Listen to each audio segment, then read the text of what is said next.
Hi guys! Welcome back to my channel. So for today's video, may product na naman akong ita-try. So I asked my husband to order this because marami siyang good reviews at gusto ko siyang itry. And this is the Ordinary. Niacinamide 10% plus zinc 1%. High strength, vitamin and mineral, blemish and formula.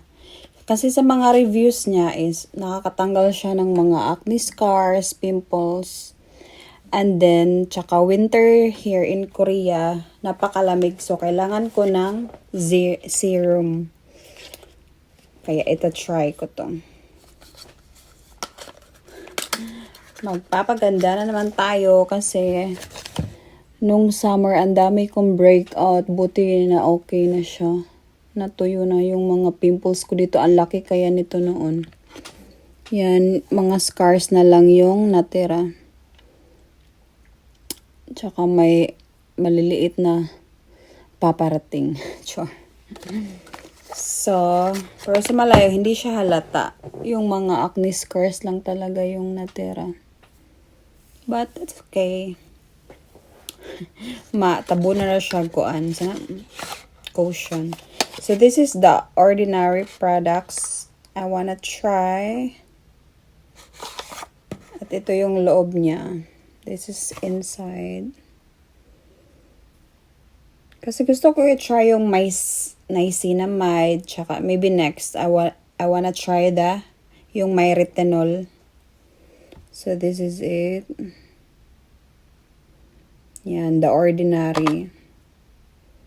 I hope hindi ako magkaka-breakouts nito. Kasi yung mga Korean products na na-try ko is after 1 week or 2 weeks, malami akong pimples na lalabas. My face is prone to pimples since I'm here in Korea. Before, sa Philippines, hindi naman masyadong maraming pimples, oy. Tsaka ito lang yung loob niya. Na-try ko na to mga 3 nights. Tapos ngayon lang ako gagawa ng video. So, clear lang yung loob niya, guys. At saka naghilamos na ako. So, magsiserum na tayo. We will try this, the Ordinary Niacinamide plus zinc. So, kukuha tayo. Yan. We'll put it in our face. Nalaglag na siya. Spread lang natin.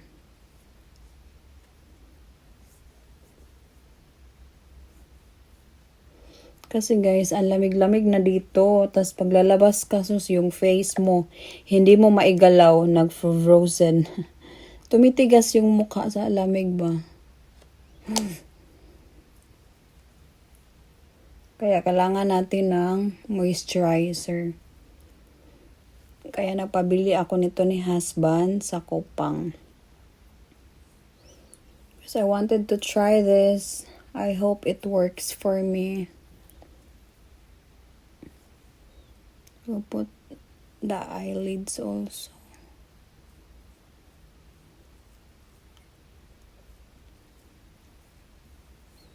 Ang dami ko kayang pimples nung summer ay.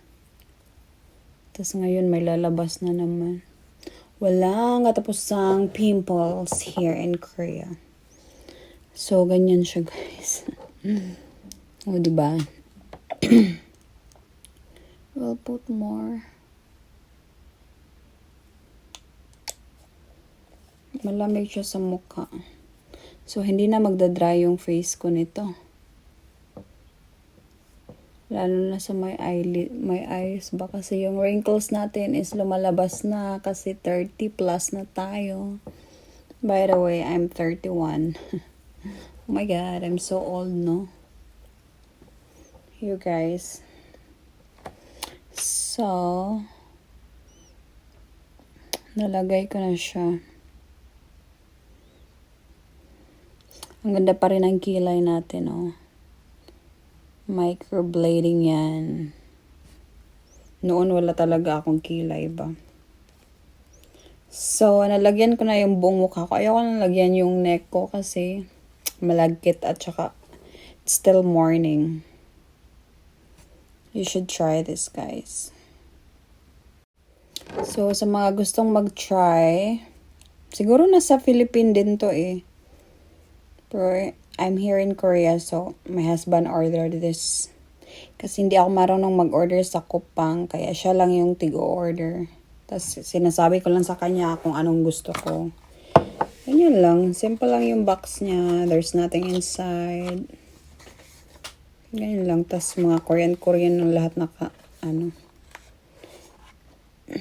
Dito lang yung English. Oh, made in Canada rin siya. New York, Toronto, London, Amsterdam. Made in Canada, Yugi. Kita ba? Blurry. Shh. Yan, made in Canada. Baliktad kasi sa camera. Pero made in Canada siya, guys. Dito yung directions. Yung direction niya is English. So, we'll read. Niacinamide 10%, zinc 1 with 10% pure niacinamide plus zinc. So, direction, apply a few drops to the face in the morning and evening. So, morning and evening siya gagamitin. If irritation occurs, rinse off. Use and consult physician. Use only as directed to unbroken skin. Patch testing prior to use. Advice. Ganyan lang. Use after cleansing. Fragrance free. So, wala siyang amoy. Parang wala lang siya. Tapos, nafe-feel ko, natutuyo na siya, pero shiny pa rin siya, guys. Tuyo na yan, tuyo. Tapos, feeling ko is, nababanat yung mukha ko. It's like, tumitigas siya ba? Sabi tawag nababanat nga. Oo, nababanat. Parang tumitigas yung mukha ko. Parang binabanat niya. Pero dry na yan. Pero shiny pa rin siya. Pero ganyan naman talaga yung serum, di ba? Shiny sa mukha pag nilalagay. Para hindi siya dry. Naka-moisturize pa rin yung face mo. So, that's it. Yun lang masasabi ko about this, The Ordinary, guys. So, I will just use this only every morning kasi pag gabi, di na ako naglalagay. Only morning kasi napaka-dry. At tsaka lumalabas ako. Pinipick up ko yung mga kids sa school. So, napakalamig sa labas. Kasi winter na dito, kaya nga nakakot tayo kahit nasa loob. Kasi ang lamig, oh my God. So, that's it. That's it. The Ordinary Niacinamide. You must try this, guys. So, that's the end of my video, guys. Please don't forget to like and subscribe. Bye!